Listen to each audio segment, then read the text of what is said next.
Hello students, स्वागत है आप सभी का मेरे यूट्यूब चैनल यूपीएससी कॉन्सेप्ट गुरु में। कैसे हैं आप सभी लोग? मैं उम्मीद करती हूँ आप सभी लोग बहुत अच्छे होंगे। इस समय मैं आप लोगों के साथ में डिस्कस कर रही हूँ जो भारत की महत्वपूर्ण नदियाँ हैं उनका जो अपवाह तंत्र है उसके विषय में।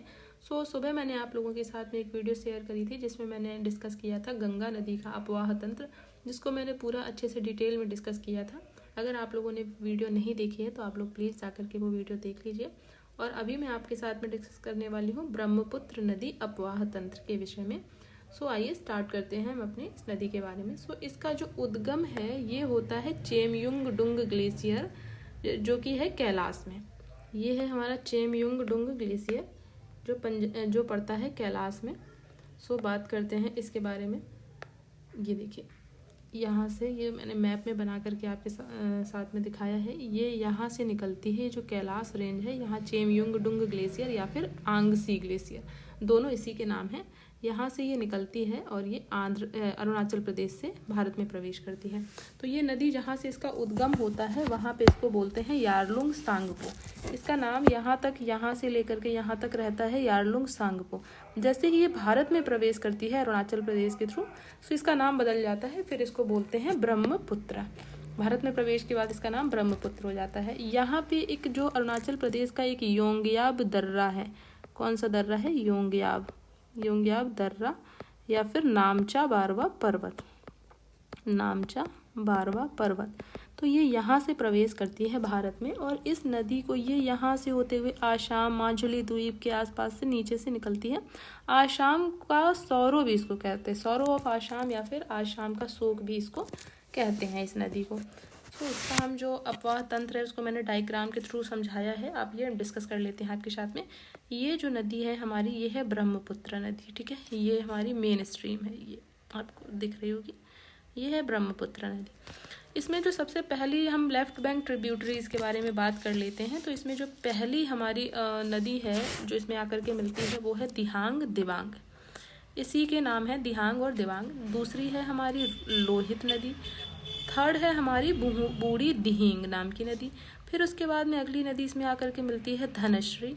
इसके बाद में है कोपिली नदी। ये है हमारी लेफ्ट बैंक ट्रिब्यूटरीज। अब हम बात कर लेते हैं राइट बैंक ट्रिब्यूटरीज के बारे में। जो ये है सबसे पहली सुबनसिरी नदी।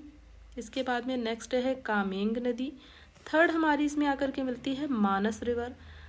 इसके बाद में है संकोस नदी। फिर है रैडाक नदी, और इसके बाद में इसमें आती है तोरशा नाम की नदी मिलती है। और तोरशा की एक सहायक नदी है जो कि है कलंजली नदी। ये तोरशा की सहायक है, इसको ध्यान रखिएगा, इसलिए मैंने इसको अलग पेन से हाईलाइट किया है। ये है कलंजली जो कि तोरशा की सहायक नदी है। फिर इसमें जो अगली नदी है वो है जलढाका नदी। फिर इसके बाद इसमें आकर के मिलती है तीस्ता नदी। तीस्ता नदी जो है वो आकर के इसमें मिल जाती है, और तीस्ता नदी निकलती है सिक्किम से। तीस्ता नदी का जो उद्गम हुआ है वो सिक्किम से हुआ है। और फिर इसके बाद में इसमें एक और सहायक नदी आकर के मिलती है जो कि है रंगित नदी। फिर इसके बाद में इसमें जो एक और नदी है, अगर आपने गंगा नदी का अपवाह तंत्र पढ़ा होगा तो आपने देखा होगा, मैंने उसमें आपके साथ में डिस्कस किया है। जो गंगा नदी का अपवाह तंत्र है उसका वो आगे चल के उसका नाम बांग्लादेश में आकर के पद्मा हो जाता है। तो ये जो गंगा या फिर पद्मा नदी इसमें आकर के मिल जाती है। फिर ये आगे जा कर के ये हो जाती है हमारी मेघना, यहाँ से जा कर के ये। और इसमें नागालैंड से आकर के एक नदी मिलती है जो कि है नागालैंड से होकर के एक नदी मणिपुर आसाम मिजोरम से होते हुए बहती है, बराक नाम की नदी। इसी का नाम बांग्लादेश में आके हो जाता है सूरमा नदी। ये जब थोड़ा और आगे बढ़ती है तो फिर इसका नाम हो जाता है मेघना।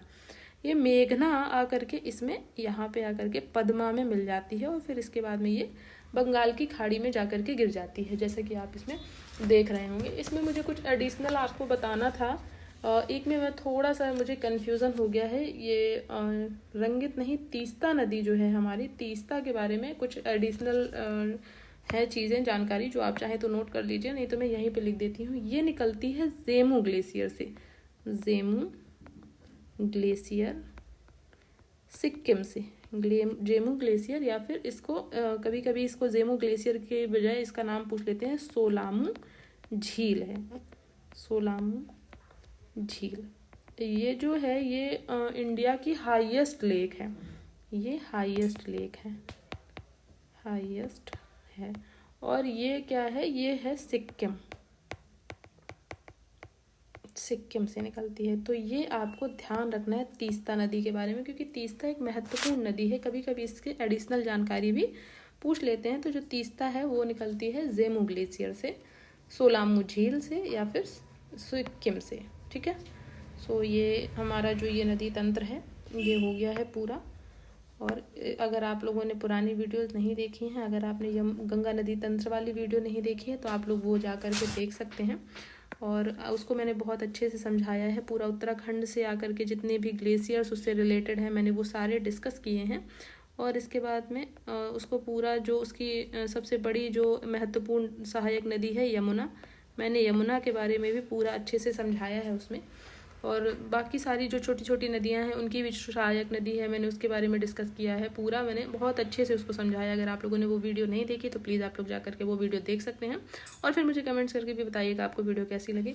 अगर आपको लगता है ये जानकारी आपके लिए महत्वपूर्ण थी तो आप लोग वीडियो को ज़्यादा से ज़्यादा लाइक करें, चैनल को सब्सक्राइब करें और वीडियो को ज़्यादा से ज़्यादा शेयर करें। नेक्स्ट वीडियो में आप लोगों के साथ में डिस्कस करूँगी इंडस नदी तंत्र, सिंधु नदी तंत्र के बारे में मैं आपके साथ में चर्चा करूँगी। तब तक के लिए आप लोग पढ़ते रहिए, मिलते हैं नेक्स्ट वीडियो में।